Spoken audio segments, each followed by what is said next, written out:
അപ്പോൾ പ്രേക്ഷകരെ, ബ്രേക്കിംഗ് ഈ വാർത്താ പ്രഭാതത്തിൽ ഒരു ബ്രേക്കിംഗ് വാർത്തയുമായി നമുക്കൊപ്പം നിൽക്കുന്നത് അല്ലമീനാണ്. Allameen, very good morning. കുറച്ച് ദിവസമായി വാർത്താ പ്രഭാതത്തിൽ താങ്കളെ കണ്ടിട്ട് എന്ന് പ്രേക്ഷകർ മിസ് ചെയ്യുന്നുണ്ട്. അപ്പോൾ ഒരു ബ്രേക്കിംഗ് വാർത്തയോടുകൂടി അല്ലമീൻ പൂർവാധികം ശക്തിയോടെ തിരിച്ചു വന്നിരിക്കുന്നു. Allameen, very good morning. Good morning Arunkumar. Good morning. Okay, സുഖമാണല്ലോ അല്ലേ? തെരഞ്ഞെടുപ്പൊക്കെ കഴിഞ്ഞിട്ട് വീട്ടിലൊക്കെ പോയി? സുഖമായിട്ട് വന്നു. വീട്ടിലൊക്കെ പോയി കറങ്ങി തിരിഞ്ഞ് വീണ്ടും തിരിച്ചെത്തിയിട്ടുണ്ട്. ഓക്കെ, ഒരു ബ്രേക്കിംഗ് വാർത്തയായിട്ടാണ് അല്ലമീൻ പ്രേക്ഷകർക്ക് മുന്നിൽ എത്തുന്നത്. അല്ലമീൻ, എന്താണെന്ന് ആ ബ്രേക്കിംഗ് വാർത്ത സസ്പെൻസിലാണ് നമ്മൾ പ്രേക്ഷകരോട് പറഞ്ഞേക്കാം. അരുൺകുമാർ, താരസംഘടനയായ AMMയുടെ എക്സിക്യൂട്ടീവ് കമ്മിറ്റി പിരിച്ചുവിട്ട വിവരം നമുക്കെല്ലാം അറിയാം. അവിടെ ഈ ഹേമ കമ്മിറ്റി റിപ്പോർട്ട് പുറത്തു വന്നതിന് പിന്നാലെ പല താരങ്ങൾക്കെതിരെയും ആരോപണങ്ങളും ആക്ഷേപങ്ങളും പരാതികളും ഉയർന്നതിന് പിന്നാലെയാണ് ഉത്തരമുട്ടിയ സന്ദർഭത്തിൽ എക്സിക്യൂട്ടീവ് കമ്മിറ്റി പിരിച്ചുവിട്ടത്. ഓഗസ്റ്റ് 27-നായിരുന്നു കമ്മിറ്റി പിരിച്ചുവിട്ടത്. അന്ന് കമ്മിറ്റി പിരിച്ചുവിട്ടുകൊണ്ട് ബന്ധപ്പെട്ടവർ പറഞ്ഞത് 2 മാസം കൊണ്ട് ജനറൽ ബോഡി വിളിച്ചു ചേർത്ത 3 മാസം കൊണ്ട് എക്സിക്യൂട്ടീവ് കമ്മിറ്റിയും പുതിയ കമ്മിറ്റി വരും പുനഃസംഘടിപ്പിക്കുമെന്നുള്ളതാണ്. താൽക്കാലികമായി അഡ്ഹോ കമ്മിറ്റിയായി നിലവിലെ കമ്മിറ്റി തുടരുമെന്നുള്ളതായിരുന്നു പ്രഖ്യാപനം. 3 മാസം ആവുകയാണ്. പക്ഷേ ഈ അഡ്ഹോ കമ്മിറ്റി തന്നെ AMMയിൽ തുടരുമെന്നുള്ളതാണ് പ്രധാനപ്പെട്ട വാർത്ത. പുതുതായി കമ്മിറ്റി ഉടൻ ഉണ്ടാകില്ല എന്നുള്ളതാണ്.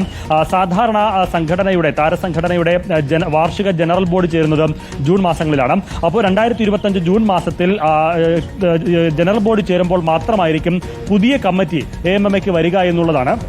അതുവരെ താൽക്കാലിക കമ്മിറ്റി തന്നെ തുടരാനുള്ള തീരുമാനമാണ് ഇപ്പോഴുള്ളത്. ഇത് മാത്രമല്ല, ജനുവരി 4-ാം തീയതി താരസംഘടനയുടെ കുടുംബയോഗം ചേരാനും കുടുംബസംഗമം ചേരാനും തീരുമാനിച്ചിട്ടുണ്ട്. അത് അഡ്ഹോ കമ്മിറ്റിയുടെ നേതൃത്വത്തിൽ തന്നെയായിരിക്കും മുന്നോട്ട് പോവുക. അതിനുള്ള അറിയിപ്പൊക്കെ താരസംഘടനയിലെ അംഗങ്ങൾക്ക് നൽകുകയും ചെയ്തിട്ടുണ്ട്. ഒരുപക്ഷെ ഈ ജനുവരി 4-ന് ചേരുന്ന കുടുംബസംഗമത്തിൽ പുതിയ കമ്മിറ്റി സംബന്ധിച്ചുള്ള ചർച്ചകളൊക്കെ ഉണ്ടാകും. പക്ഷെ എന്നാലും ജൂണിൽ ജനറൽ ബോഡി ചേർന്നതിന് ശേഷം മാത്രമായിരിക്കും പുതിയ കമ്മിറ്റി ഉണ്ടാവുക എന്നുള്ളതാണ്. പുതിയ കമ്മിറ്റി ഇല്ല, അഡ്ഹോ കമ്മിറ്റി മാത്രമേ ഉള്ളൂ എന്നുള്ളത് കൊണ്ട് സംഘടനയുടെ പ്രവർത്തനങ്ങളൊന്നും തന്നെ മുടങ്ങുകയോ അല്ലെങ്കിൽ അതൊന്നും വഴിമുടങ്ങുന്ന സാഹചര്യമൊന്നും ഉണ്ടായിട്ടില്ല. നവംബർ 1-ന് കേരള പ്രവചനത്തിൽ കൂട്ടായ്മ സാധാരണ സംഘടിപ്പിക്കുന്നത് ഇത്തവണയും സംഘടിപ്പിച്ചു. കുടുംബസംഗമം സംഘടിപ്പിക്കാൻ പോവുകയും ചെയ്യുന്നുണ്ട്. പക്ഷേ ഏറ്റവും പ്രധാനം, ഈ പല ചോദ്യങ്ങളും താരസംഘടനയ്ക്ക് നേരെ ഉയർന്നു വന്നപ്പോൾ, താരസംഘടനയിലെ നേതൃത്വത്തിന് നേരെ ഉയർന്നു വന്നപ്പോൾ അതിനൊന്നും ഉത്തരം പറയാൻ പറ്റാത്തൊരു സാഹചര്യം താരസംഘടനയുടെ ഭാരവാഹികൾക്കുണ്ടായിരുന്നു.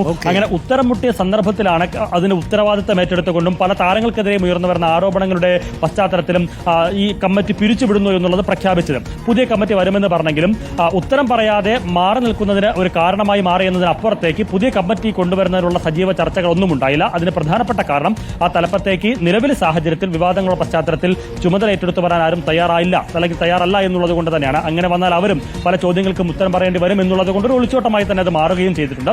ഏതായാലും ജൂൺ വരെ ഈ അഡ്ഹോ കമ്മിറ്റി തന്നെ തുടരുമെന്നുള്ളതാണ് ഇപ്പോൾ വരുന്ന വിവരം. അതായത് അല്ലമീൻ അന്ന് പറഞ്ഞത് 2 മാസം ത്തിനുള്ളിൽ ഒരു പുതിയ കമ്മിറ്റി നിലവിൽ വരും എന്നൊക്കെയാണ് വലിയ ആത്മവിശ്വാസത്തോടു കൂടി സിനിമാ താരങ്ങളിലെ നേതാക്കന്മാരൊക്കെ പറഞ്ഞത്. ആത്മവിശ്വാസമൊക്കെ പോയെന്ന് തോന്നുന്നു. എനിക്ക് തോന്നുന്നു പുതിയ കമ്മിറ്റി വന്നാൽ ഒരുപാട് ചോദ്യങ്ങൾ ഉണ്ടാവും. പുതിയ കമ്മിറ്റിയെ തെരഞ്ഞെടുത്തു കഴിഞ്ഞാൽ പലർക്കും സ്ഥാനം നഷ്ടപ്പെടും. പലരും ചോദ്യമുനയിലും ഈ സംശയത്തിന് നിഴലിലുമാണ്. കേസന്വേഷണം ഒരു ഭാഗത്ത് ഇങ്ങനെ SIT നടക്കുന്നു. ആരൊക്കെ എപ്പോഴൊക്കെ കുഴുങ്ങുമെന്നറിയില്ല. 33 കേസുകളായിട്ടുണ്ട്. ആരൊക്കെ ഉൾപ്പെട്ടിട്ടുണ്ടെന്നറിയില്ല. ഇതായിരിക്കുമോ പുതിയ കമ്മിറ്റി വരാത്തതിൻ്റെ ഒരു കാരണം? അതും ഒരു കാരണം തന്നെയാണ് അരുൺകുമാർ. ഈ നിലവിലെ എക്സിക്യൂട്ടീവ് കമ്മിറ്റി തന്നെ പിരിച്ചുവിടുന്നതിനുണ്ടായ കാരണവും അത് തന്നെയാണല്ലോ. കാരണം ചോദ്യങ്ങൾ പലതും ഉയർന്നു വരുന്നു. എന്തുകൊണ്ട് ഉത്തരമില്ല, എന്തുകൊണ്ട് മറുപടി പറയുന്നില്ല എന്ന് പല കോണുകളിൽ നിന്ന് ചോദ്യം ഉയർന്നപ്പോഴും മൗനമായിരുന്നു മറുപടി. പക്ഷേ ആ മൗനം കൊണ്ട് അധികം മുന്നോട്ട് പോകാനാവില്ല എന്ന് വ്യക്തമായതോടുകൂടിയാണ് രാജിവെക്കാനും എക്സിക്യൂട്ടീവ് കമ്മിറ്റി പിരിച്ചുവിടാനും ഒക്കെ തീരുമാനിച്ചത്. അത് നടന്നു. അതിലൂടെ നിലവിലെ ഭാരവാഹികൾക്ക് മറുപടി പറയേണ്ട ആ ഒരു ബാധ്യതയിൽ നിന്ന് അവർ മാറി നിൽക്കാൻ സാധിച്ചു എന്നുള്ളതാണ്. പുതിയ കമ്മിറ്റി വന്നാൽ, പുതിയ ഭാരവാഹികൾ വന്നാലും സമാനമായിരിക്കും സാഹചര്യം. അപ്പോൾ അതുകൊണ്ട് ഈ വിവാദങ്ങളുടെ കെട്ടടങ്ങുന്നത് വരെ ഒന്ന് പത്തും പതുങ്ങിയും പോകാമെന്നുള്ള നിലപാടാണ് ഇപ്പോൾ സ്വീകരിച്ചിരിക്കുന്നത്. അതുകൊണ്ട് തന്നെയാണ് അഡ്ഹോ കമ്മിറ്റി അങ്ങനെ തുടരട്ടെ, പുതിയ കമ്മിറ്റി ജൂണിലേക്ക് വരട്ടെ. അപ്പോഴേക്കും ഈ വിവാദങ്ങളുടെ ഒരു കെട്ടടങ്ങും. പിന്നെ ഈ ചോദ്യമുനയിലേക്ക്, അതിന്റെ മുൻപിലേക്ക് വരേണ്ടി വരില്ല. ഈ മറുപടി പറയേണ്ട ഒരു സാഹചര്യം ഉണ്ടാകില്ല. അതൊക്കെ അങ്ങ് മാറിപ്പോകുമെന്നുള്ള ഒരു കരുതലും ചിന്തയും കൂടി ഇതിന് പിന്നിലുണ്ട് എന്നുള്ളത് തന്നെയാണ് മനസ്സിലാക്കാനാകുന്നത്. ഇത് മാത്രമല്ല, ആരും ആത്മവിശ്വാസത്തോടെ ഞാൻ ആ നേതൃനിരയിലേക്ക് വരാമെന്ന് തയ്യാറായി വരാനുള്ള ഒരു സാഹചര്യവുമില്ല. കാരണം അങ്ങനെ വന്നാലും അവരും ചോദ്യങ്ങൾക്ക് മുന്നിൽ കുടുങ്ങും. നമുക്കറിയാം, AMMയുടെ എക്സിക്യൂട്ടീവ് കമ്മിറ്റി ചേർന്ന ഭാരവാഹികൾ മാധ്യമങ്ങളെ കണ്ടപ്പോൾ വാർത്താ സമ്മേളനം വിളിച്ചപ്പോഴുള്ള ചോദ്യങ്ങളും അതിന് മറുപടി പറയാൻ ബുദ്ധിമുട്ടിയതും പിന്നീട് അതിൽപ്പെട്ട ആളുകൾക്കെതിരെ തന്നെ പല ആരോപണങ്ങളും ആക്ഷേപങ്ങളും പരാതികളും ഒക്കെ വന്നതൊക്കെ നമ്മൾ കണ്ടതാണ്. സ്വാഭാവികമായും അത്തരമൊരു സാഹചര്യം ഉണ്ടാകുമോ എന്നുള്ള ആശങ്കയും ഇതിന് പിന്നിലുണ്ട്. അതുകൊണ്ട് തന്നെയാണ് അഡ്ഹോ കമ്മിറ്റി താൽക്കാലികമായി തുടരുന്നതും പുതിയ കമ്മിറ്റി ഈ വിവാദങ്ങളുടെയൊക്കെ കെട്ടടങ്ങിയതിനു ശേഷം രൂപീകരിക്കാമെന്ന നിലയിലേക്ക് താരങ്ങൾ എത്തിയിരിക്കും. Okay, thank you. അല്ലമീനാണ് ബ്രേക്കിംഗ് വാർത്ത നൽകിയത്.